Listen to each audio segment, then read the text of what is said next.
j'espère que vous allez bien. On se retrouve aujourd'hui dans une nouvelle vidéo pour parler ensemble des dessous de l'entrepreneuriat et qu'est-ce qu'on ne vous dit pas finalement, la vérité de l'entrepreneuriat.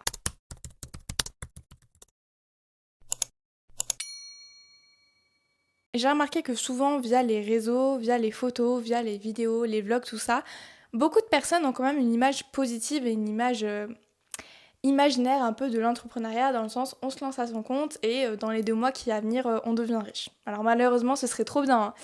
Mais c'est pas vraiment comme ça que ça se passe. Alors si tu souhaites te lancer dans l'entrepreneuriat, n'hésite pas à rester sur cette vidéo parce que je pense qu'elle pourrait être d'une grande aide si tu hésites encore à te lancer et que tu n'es pas sûr et que tu veux finalement savoir les points négatifs autant que les points positifs que tu connais déjà mais avant de te lancer. On vous vend souvent du rêve, dans le sens que l'entrepreneuriat, c'est la liberté, c'est pouvoir faire tout seul, c'est pouvoir se débrouiller seul. Mais d'un autre côté, quand tu te lances dans l'entrepreneuriat, c'est la solitude. Être entrepreneur, c'est souvent être seul, mais pas forcément dans les bons moments. Que ce soit dans les bons, que ce soit dans les mauvais, sache que tu seras à 99% du temps seul dans tes démarches. Tu seras seul face aux décisions difficiles, tu seras seul quand ça n'ira pas, à porter finalement le poids de ta responsabilité. En fait, la réalité, et ce qu'il va falloir que tu comprennes, c'est que toi, quand ton entourage, ils ont fini le travail à 18h, ils ont fini leur journée, ils sont off, ça y est, pour eux, la journée, elle est finie. Mais toi, malheureusement, ça va pas se passer comme ça. Pas forcément dans le sens négatif, en mode, oui, l'entrepreneuriat, il faut bosser tout le temps. Alors oui, c'est vrai, il faut bosser très régulièrement sans forcément être payé, mais dans le sens où t'aimes ce que tu fais. Moi, je suis désolée, mais j'adore travailler, et pourtant, je dois m'imposer des jours de repos pour éviter d'être contre-productive. Mais la réalité, c'est ça, c'est que toi, quand tu as ton compte, les week-ends, les vacances, sous la douche, quand tu manges, tu ne penses qu'à ton entreprise. Et ne viens pas me dire, oui, mais moi, je vais m'imposer des horaires de bureau, moi, je vais faire 7 horaires. En fait, c'est pas possible. Pourquoi ? Parce qu'en fait, déjà, t'as toujours de l'imagination, t'as toujours envie de faire des nouveaux projets, t'as toujours envie d'avancer sur ton projet, mais au-delà de ça, t'as toujours des trucs à faire. Donc en fait, imaginons tu veux dire, aujourd'hui j'atteins cet objectif-là, tu vas pas avoir le choix de dépasser les horaires que tu t'es mis au début. Et c'est pas forcément négatif.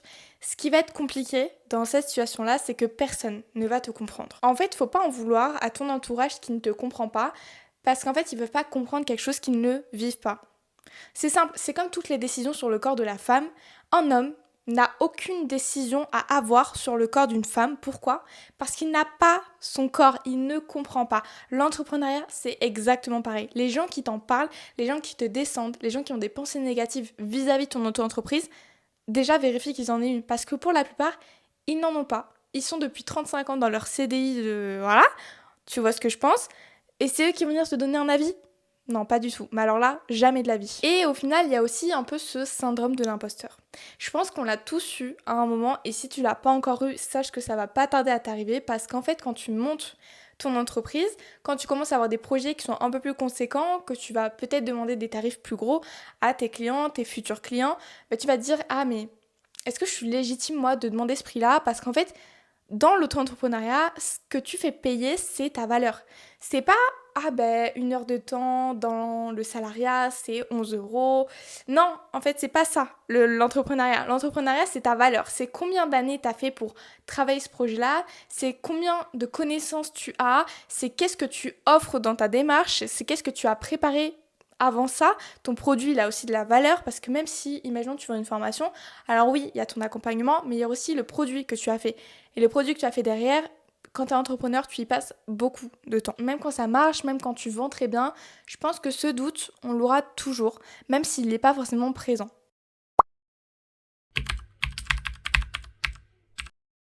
Alors, maintenant parlons argent. Il y a du vrai, il y a du faux. Les 6 premiers mois de l'entrepreneuriat, il y en a beaucoup qui gagnent 0. La première année, il y en a très peu, ou alors, la première année, la majorité ne va pas dépasser le SMIC, mais attention, je ne veux pas que tu partes dans cette optique-là de dire ok, la première année, je vais rien gagner, parce que si tu as la discipline, si tu as la motivation, si tu as l'ambition de faire du chiffre, tu vas faire du chiffre. Moi, je suis totalement transparente sur mon chiffre, donc moi, je me suis lancée à mon compte cette année, donc en mars. Donc je suis en auto-entreprise depuis l'an dernier, mais j'ai commencé cette année. Et mon premier chiffre, franchement, j'ai dépassé le SMIC au bout de 3 mois. Voilà, je suis totalement transparente et honnête, je vais pas vous mettre mes déclarations d'URSSAF, mais voilà, pour être honnête avec vous, Si tu veux, tu peux.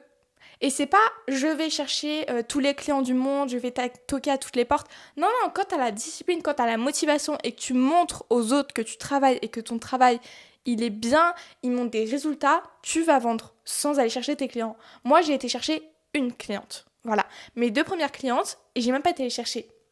J'ai juste discuté avec elle à la salle de sport. Hop, dans la journée, j'avais signé mon contrat. Et depuis ce jour-là, je n'ai jamais été voir des clientes pour leur dire, des potentielles clientes, pour leur dire oui, excuse-moi, je propose du coaching. Non, en fait, parce que les clientes viennent à toi naturellement.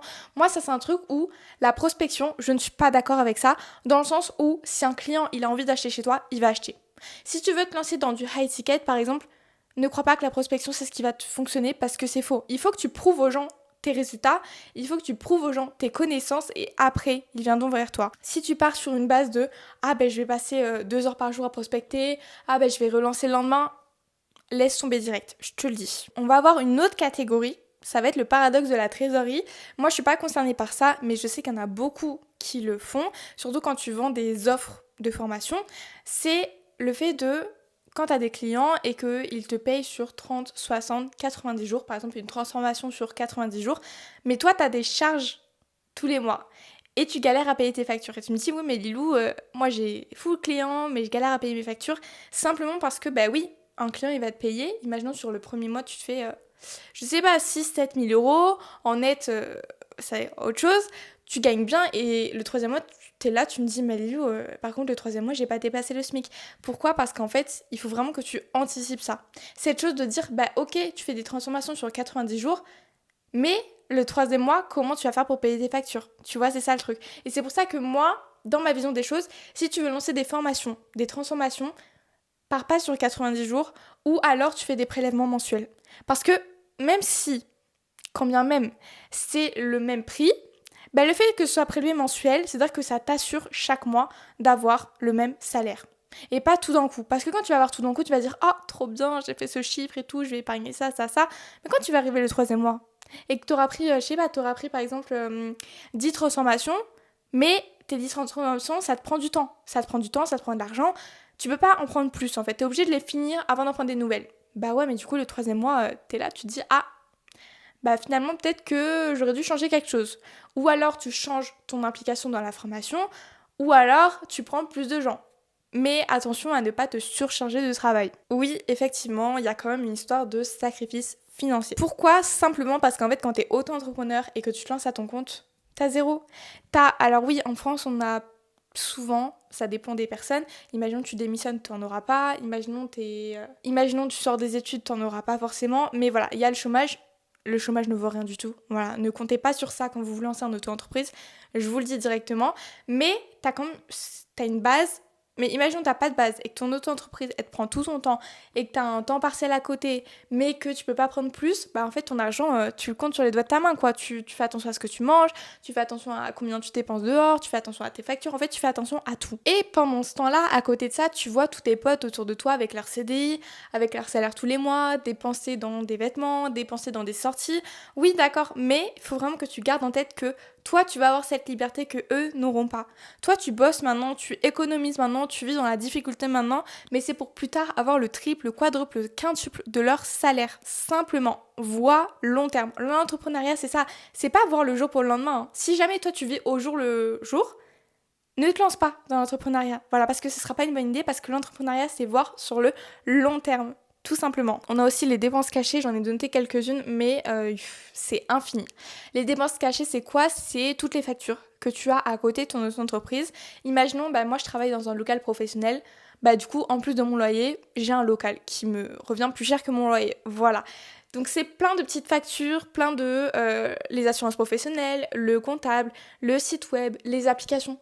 Surtout maintenant en 2025, tu as plein d'applications dont tu te sers pour gérer ton auto-entreprise, que ce soit pour ton site web, que ce soit pour ta communication, tout ce que tu veux, ta publicité, en fait, tu as des sommes qui partent là-dedans.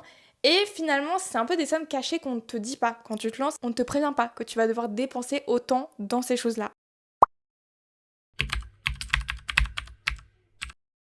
Le fameux mythe du « oui, mais toi, tu es ton propre patron, tu gères tes horaires, blablabla ».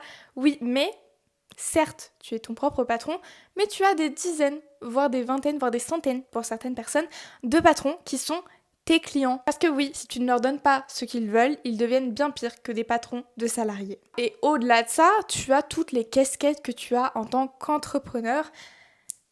Il y en a beaucoup. Voilà, je préfère te le dire. Commercial le matin, prestataire de service, comptable le soir, community manager des réseaux sociaux, SAV répondre aux clients, technicien. Et même si t'es pas doué dans tous ces domaines, bah en fait t'as pas le choix. T'as pas le choix de les faire. Et en plus t'es même pas payé pour tous ces domaines. Donc tu vois, c'est ça qui aussi est un investissement à l'avenir, c'est de te dire ah ok bon ben je vise ce salaire là pour pouvoir investir dans un community manager, pour pouvoir investir dans une chef de projet, pour pouvoir investir finalement dans des prestataires qui vont te faire gagner du temps et de l'argent. Et pour finir sur ce point, on a également l'anxiété constante.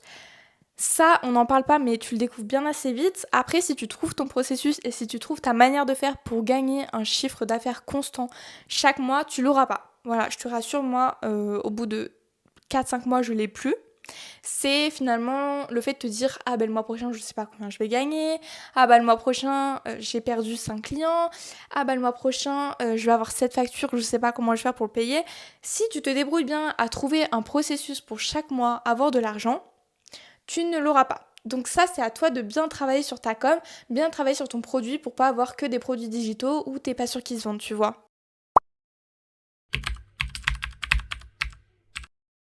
Les relations changent. Ça, c'est inévitable. Quand tu es entrepreneur, moi je le sais, je le vois.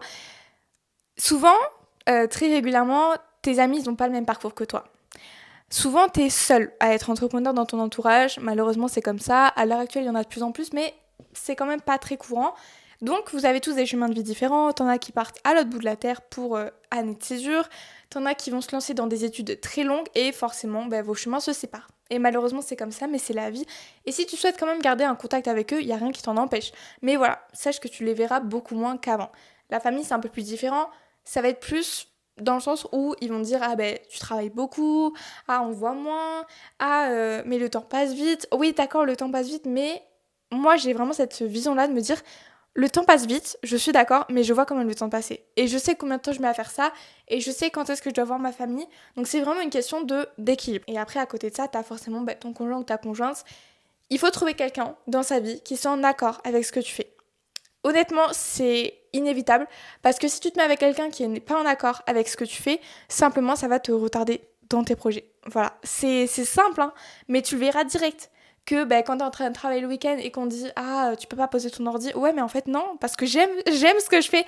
Et je suis pas payée pour le faire, mais j'aime mon travail et c'est comme ça en fait. Sache que vraiment le déséquilibre vie pro et vie perso, tu l'auras forcément. En fait, t'as pas le choix de l'avoir parce que quand tu te lances à ton compte, tu penses qu'à ça. Matin, midi et soir, tu penses qu'à ça, tu donnes le meilleur de toi-même, tu fais le maximum pour avoir des clients, tu ne penses qu'à ça.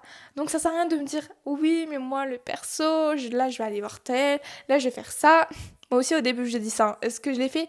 Pas du tout, parce qu'en fait quand tu te lances à ton compte, tu ne penses qu'à ton entreprise. Et c'est pas négatif. Et je veux pas que tu dises ah mais c'est mauvais et tout. Non, non, c'est très bien. Malheureusement, c'est se lancer à son compte, ça se passe comme ça. Ça se passera toujours comme ça. Le début, c'est difficile, mais c'est difficile pour tout le monde. Et c'est d'ailleurs pour cette raison que le début, c'est difficile, c'est parce qu'il y en a beaucoup qui osent pas se lancer parce que c'est difficile. Et justement, et tant mieux, comme ça en fait moins sur le marché.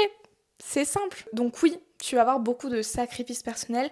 Moi, ce que je te conseille, c'est de garder tes priorités. Moi, par exemple, tu vois, dans ma vie, le sport, c'est trop important pour moi. Sur ma discipline de travail, sur ma manière de penser, sur ma manière de faire les choses, c'est trop important pour moi, donc je sais que je ne sacrifierai jamais le sport à mon entreprise. Pas dans le sens, si on dit tu préfères faire zéro de CA ou continuer le sport, enfin un truc comme ça. Non, mais je veux dire, si je dois travailler sur mon entreprise, je vais garder 2 heures dans la journée pour faire du sport, tu vois. C'est vraiment ancre tes priorités et tourne ton planning de ton entreprise autour de ça.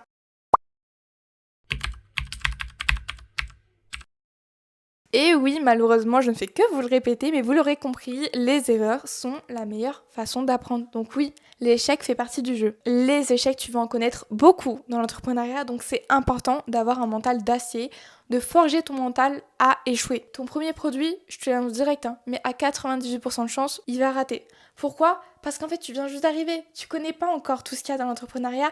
Et crois-moi que quand tu lances un produit, tout bête, un produit digital, si tu savais tout ce qu'il faut autour pour que ton produit se vende, c'est pas juste créer un e-book et le mettre sur un site. Non, ça fonctionne pas comme ça. Il y a tellement de choses autour où tu dois parler de ton produit avant de le lancer, tu dois présenter ton produit, tu dois recueillir des premiers avis de témoins, tu dois lancer d'abord ton produit, voir s'il va marcher auprès de ta communauté, faire une étude de marché avant de le lancer, parce que si c'est quelque chose que tes clients ne recherchent pas, il va pas se vendre, avoir une communauté qui est déjà intéressée, la liste est très longue et là je te parle juste de tes clientes, mais au-delà de ça, ton site aussi, va falloir que ton site il soit de manière à ce que le client est... c'est très très long et je vous ferai une vidéo autour de ça, on n'est pas là pour en parler aujourd'hui, mais c'est pour te dire que tu auras forcément des produits qui vont rater, des pitchs échoués, des investissements dans des stratégies qui finalement n'ont pas fonctionné ou ne sont pas destinées à toi. Bon oui, tu auras appris des choses, mais c'est quand même de l'argent perdu. Des embauches qui finalement sont pas top, des partenariats qui tournent mal, tu te fais forcer de vendre des produits que t'as pas envie de vendre, des choses comme ça, tu en auras forcément. Mais malgré tout ça, on apprend beaucoup de choses, notamment une résilience de malade. Voilà, quand t'es entrepreneur, ça c'est inévitable. La capacité à rebondir après chaque coup dur, parce que oui, comme tu vas en avoir beaucoup, après chaque épreuve, tu vas savoir te relever à chaque fois. Pourquoi ? Parce que tu auras enduré, parce que tu auras essayé, échoué, échoué. En fait, tu ne fais que ça. Et forcément, tu seras prêt à échouer avant même d'avoir échoué et c'est ça qui va t'empêcher d'échouer. À travailler avec l'incertitude, parce que oui, même si du jour au lendemain, tu ne sais pas ce qui peut se passer, tu vas travailler sur ça, mais tu auras toujours de l'incertitude. Nous, on n'est pas CDI et c'est bien pour une raison. À prendre des décisions avec des infos incomplètes, parce que oui, tu auras forcément des décisions à prendre, mais tu n'auras pas tous les tenants et tous les aboutissants. C'est le jeu de l'entrepreneuriat. En fait, tu vas devenir une version de toi-même que tu n'aurais jamais pu devenir en étant salarié.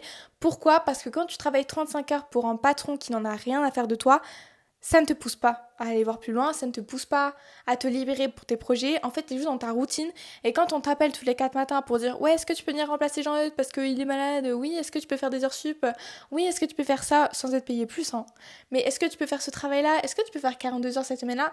Comment tu veux avoir le temps pour penser à ton auto-entreprise qui prend déjà beaucoup de temps si ton CDI te prend déjà toute ta vie ? C'est impossible. C'est pour ça que je recommande de vous prendre un temps partiel à côté si jamais vous voulez quand même garder une base de revenus.